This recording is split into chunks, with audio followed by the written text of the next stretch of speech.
بسم الله الرحمن الرحيم. الحمد لله الذي أنزل على عبده الكتاب ولم يجعل له عوجا قيما لينذر بأسا شديدا من لدنه ويبشر المؤمنين الذين يعملون الصالحات أن لهم أجرا حسنا ماكثين فيه أبدا وينذر الذين قالوا اتخذ الله ولدا ما لهم به من علم ولا لآبائهم كبرت كلمة تخرج من أفواههم إن يقولون إلا كذبا فلعلك باخع نفسك على آثارهم إن لم يؤمنوا بهذا الحديث أسفا إنا جعلنا ما على الأرض زينة لها لنبلوهم أيهم أحسن عملا وإنا لجاعلون ما عليها صعيدا جرزا أم حسبت أن أصحاب الكهف والرقيم كانوا من آياتنا عجبا إذ أوى الفتية إلى الكهف فقالوا ربنا آتنا من لدنك رحمة وهيئ لنا من أمرنا رشدا فضربنا على آذانهم في الكهف سنين عددا ثم بعثناهم لنعلم أي الحزبين أحصى لما لبثوا أمدا نحن نقص عليك نبأهم بالحق إنهم فتية آمنوا بربهم وزدناهم هدى وربطنا على قلوبهم إذ قاموا فقالوا ربنا رب السماوات والأرض لن ندعو من دونه إلها لقد قلنا إذا شططا هؤلاء قوم اتخذوا من دونه آلهة لولا يأتونا عليهم بسلطان بين فمن أظلم ممن افترى على الله كذبا وإذ اعتزلتموهم وما يعبدون إلا الله فأووا إلى الكهف ينشر لكم ربكم من رحمته ويهيئ لكم من أمركم مرفقا وترى الشمس إذا طلعت تزاور عن كهفهم ذات اليمين وإذا غربت تقرضهم ذات الشمال وهم في فجوة منه ذلك من آيات الله من يهد الله فهو المهتد ومن يضلل فلا تجد له وليا مرشدا وتحسبهم أيقاظا وهم رقود ونقلبهم ذات اليمين وذات الشمال وكلبهم باسط ذراعيه بالوصيد لو اطلعت عليهم لوليت منهم فرارا ولملئت منهم رعبا وكذلك بعثناهم ليتساءلوا بينهم قال قائل منهم كم لبثتم قالوا لبثنا يوما أو بعض يوم قالوا ربكم أعلم بما لبثتم فابعثوا أحدكم بورقكم هذه إلى المدينة فلينظر أيها أزكى طعاما فليأتكم برزق منه وليتلطف ولا يشعرن بكم أحدا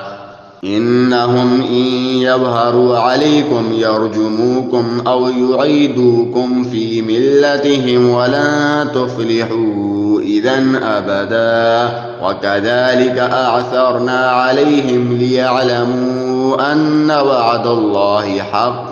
وأن الساعة لا ريب فيها إذ يتنازعون بينهم أمرهم فقالوا ابنوا عليهم بنيانا ربهم أعلم بهم قال الذين غلبوا على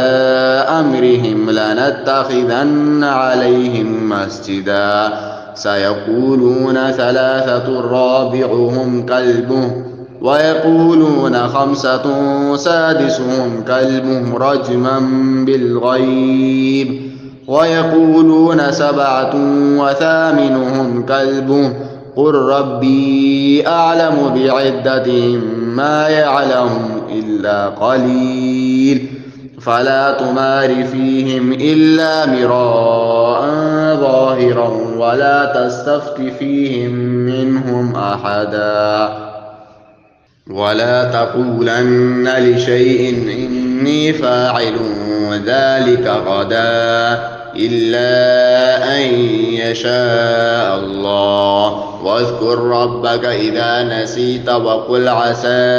أن يهديني ربي لأقرب من هذا رشدا ولبثوا في كهفهم 300 سنين وازدادوا 9 قل الله أعلم بما لبثوا له غيب السماوات والأرض أبصر به وأسمع ما لهم من دونه من ولي ولا يشرك في حكمه أحدا واتل ما أوحي إليك من كتاب ربك لا مبدل لكلماته ولن تجد من دونه ملتحدا واصبر نفسك مع الذين يدعون ربهم بالغداة والعشي يريدون وجهه ولا تعد عيناك عنهم تريد زينة الحياة الدنيا ولا تطع من أغفلنا قلبه عن ذكرنا واتبع هواه وكان أمره فرطا وقل الحق من ربكم فمن شاء فليؤمن ومن شاء فليكفر إنا أعتدنا للظالمين نارا أحاط بهم سرادقها وإن يستغيثوا يغاثوا بماء كالمهل يشوي الوجوه بئس الشراب وساءت مرتفقا إن الذين آمنوا وعملوا الصالحات إنا لا نضيع أجر من أحسن عملا أولئك لهم جنات عدن تجري من تحتهم الأنهار يحلون فيها من أساور من ذهب ويلبسون ثيابا خضرا من سندس واستبرق متكئين فيها على الأرائك نعم الثواب وحسنت مرتفقا واضرب لهم مثل الرجلين جعلنا لأحدهما جنتين من أعناب وحففناهما بنخل وجعلنا بينهما زرعا كلتا الجنتين آتت أكلها ولم تظلم منه شيئا وفجرنا خلالهما نهرا وكان له ثمر فقال لصاحبه وهو يحاوره أنا أكثر منك مالا وأعز نفرا ودخل جنته وهو ظالم لنفسه قال ما أظن أن تبيد هذه أبدا وما أظن الساعة قائمة ولئن رددت إلى ربي لأجدن خيرا منها منقلبا قال له صاحبه وهو يحاوره أكفرت بالذي خلقك من تراب ثم من نطفة ثم سواك رجلا لكن هو الله ربي ولا أشرك بربي أحدا ولولا إذ دخلت جنتك قلت ما شاء الله لا قوة إلا بالله إن ترني أنا أقل منك مالا وولدا فعسى ربي أن يؤتيني خيرا من جنتك ويرسل عليها حسبانا من السماء فتصبح صعيدا زلقا أو يصبح ماؤها غورا فلن تستطيع له طلبا وأحيط بثمره فأصبح يقلب كفيه على ما أنفق فيها وهي خاوية على عروشها ويقول يا ليتني لم أشرك بربي أحدا ولم تكن له فئة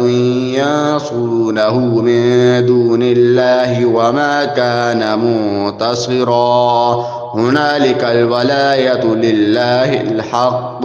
هو خير ثوابا وخير عقبا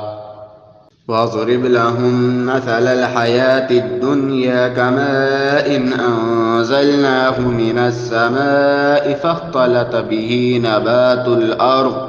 نبات الأرض فأصبح حشيما تذروه الرياح وكان الله على كل شيء مقتدرا المال والبنون زينة الحياة الدنيا والباقيات الصالحات خير عند ربك ثوابا وخير أملا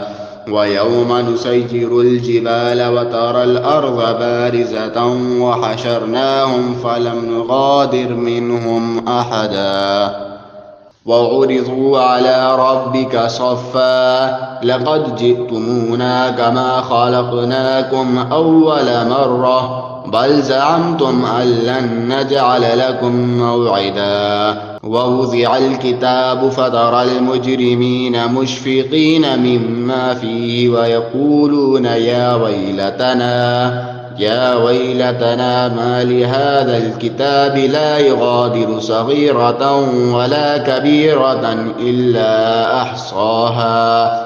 ووجدوا ما عملوا حاضرا ولا يظلم ربك أحدا وإذ قلنا للملائكة اسجدوا لآدم فسجدوا إلا إبليس كان من الجن ففسق عن أمر ربه أفتتخذونه وذريته أولياء من دوني وهم لكم عدو بئس للظالمين بدلا ما أشهدتهم خلق السماوات والأرض ولا خلق أنفسهم وما كنت متخذ المضلين عضدا ويوم يقول نادوا شركائي الذين زعمتم فدعوهم فلم يستجيبوا لهم وجعلنا بينهم موبقا ورأى المجرمون النار فظنوا أنهم مواقعها ولم يجدوا عنها مصرفا ولقد صرفنا في هذا القرآن للناس من كل مثل وكان الإنسان أكثر شيء جدلا وما منع الناس أن يؤمنوا إذ جاءهم الهدى ويستغفروا ربهم إلا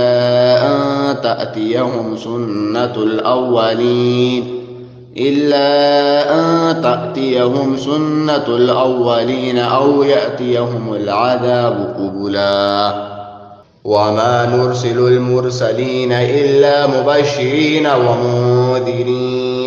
ويجادل الذين كفروا بالباطل ليدحضوا به الحق واتخذوا آياتي وما أنذروا هزوا ومن أظلم ممن ذكر بآيات ربه فأعرض عنها ونسي ما قدمت يداه إنا جعلنا على قلوبهم أكنة أن يفقهوا وفي آذانهم وقرا وإن تدعوهم إلى الهدى فلن يهتدوا إذا أبدا. وربك الغفور ذو الرحمة لو يؤاخذهم بما كسبوا لعجل لهم العذاب بل لهم موعد لن يجدوا من دونه موئدا. وتلك القرى أهلكناهم لما ظلموا وجعلنا لمهلكهم موعدا. وإذ قال موسى لفتاه لا أبرح حتى أبلغ مجمع البحرين أو أمضي حقبا فلما بلغا مجمع بينهما نسيا حوتهما فاتخذ سبيله في البحر سربا فلما جاوزا قال لفتاه آتنا غداءنا لقد لقينا من سفرنا هذا نصبا. قال أرأيت إذ أوينا إلى الصخرة فإني نسيت الحوت وما أنسانيه إلا الشيطان أن أذكره واتخذ سبيله في البحر عجبا. قال ذلك ما كنا نبغي فارتد على آثارهما قصصا فوجد عبدا من عبادنا آتيناه رحمة من عندنا وعلمناه من لدنا علما. قال له موسى هل أتبعك على أن تعلمني مما علمت رشدا قال إنك لن تستطيع معي صبرا وكيف تصبر ما لم تحط به خبرا. قال ستجدني إن شاء الله صابرا ولا أعصي لك أمرا. قال فإن اتبعتني فلا تسألني عن شيء حتى أحدث لك منه ذكرا. فانطلقا حتى إذا ركبا في السفينة خرقها قال أخرقتها لتغرق أهلها لقد جئت شيئا إمرا. قال ألم أقل إنك لن تستطيع معي صبرا. قال لا تؤاخذني بما نسيت ولا ترهقني من أمري عسرا. فانطلقا حتى إذا لقيا غلاما فقتله قال أقتلت نفسا زكية بغير نفس لقد جئت شيئا نكرا. قال ألم أقل لك إنك لن تستطيع معي صبرا. قال إن سألتك عن شيء بعدها فلا تصاحبني قد بلغت من لدني عذرا. فانطلقا حتى إذا أتيا أهل قرية استطعما أهلها فأبوا أن يضيفوهما فوجدا فيها جدارا يريد أن ينقض فأقامه. قال لو شئت لاتخذت عليه أجرا. قال هذا فراق بيني وبينك سأنبئك بتأويل ما لم تستطع عليه صبرا. أما السفينة فكانت لمساكين يعملون في البحر فأردت أن أعيبها وكان وراءهم ملك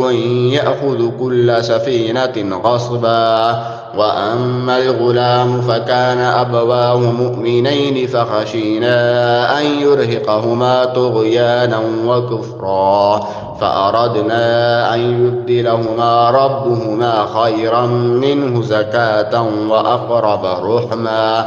وأما الجدار فكان لغلامين يتيمين في المدينة وكان تحته كنز لهما وكان أبوهما صالحا فأراد ربك أن يبلغا أشدهما ويستخرجا كنزهما رحمة من ربك وما فعلته عن أمري ذلك تأويل ما لم تسطع عليه صبرا. ويسألونك عن ذي القرنين قل سأتلو عليكم منه ذكرا. إنا مكنا له في الأرض وآتيناه من كل شيء سببا فأتبع سببا حتى إذا بلغ مغرب الشمس وجدها تغرب في عين حمئة ووجد عندها قوما قلنا يا ذا القرنين إما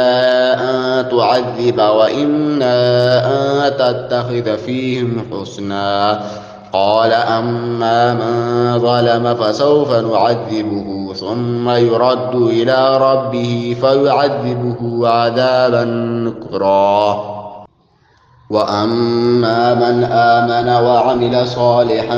فله جزاء الحسنى وسنقول له من أمرنا يسرا ثم أتبع سببا حتى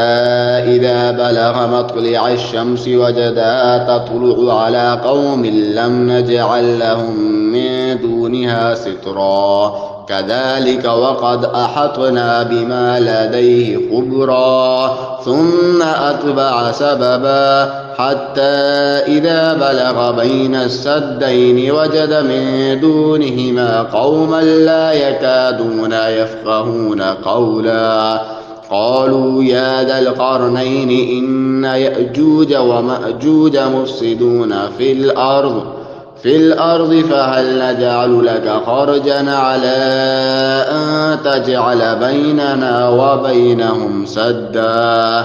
قال ما مكني فيه ربي خير فأعينوني بقوة أجعل بينكم وبينهم ردما آتوني زبر الحديد حتى إذا ساوى بين الصدفين قال انفخوا حتى إذا جعله نارا قال آتوني أفرغ عليه قطرا فما استطاعوا أن يظهروا وما استطاعوا له نقبا قال هذا رحمة من ربي فإذا جاء وعد ربي جعله دكا وكان وعد ربي حقا وتركنا بعضهم يومئذ يموج في بعض ونفخ في الصور فجمعناهم جمعا وعرضنا جهنم يومئذ للكافرين عرضا الذين كانت أعينهم في غطاء عن ذكري وكانوا لا يستطيعون سمعا أفحسب الذين كفروا أن يتخذوا عبادي من دوني أولياء إنا أعتدنا جهنم للكافرين نزلا قل هل ننبئكم بالأخسرين أعمالا الذين ضل سعيهم في الحياة الدنيا وهم يحسبون أنهم يحسنون صنعا أولئك الذين كفروا بآيات ربهم ولقائه فحبطت أعمالهم فلا نقيم لهم يوم القيامة وزنا ذلك جزاؤهم جهنم بما كفروا واتخذوا آياتي ورسلي هزوا إن الذين آمنوا وعملوا الصالحات كانت لهم جنات الفردوس نزلا خالدين فيها لا يبغون عنها حولا قل لو كان البحر مدادا لكلمات ربي لنفد البحر قبل أن تنفد كلمات ربي ولو جئنا بمثله مددا قل إنما أنا بشر مثلكم يوحى إلي أنما إلهكم إله واحد فمن كان يرجو لقاء ربه فليعمل عملا صالحا ولا يشرك بعبادة ربه أحدا.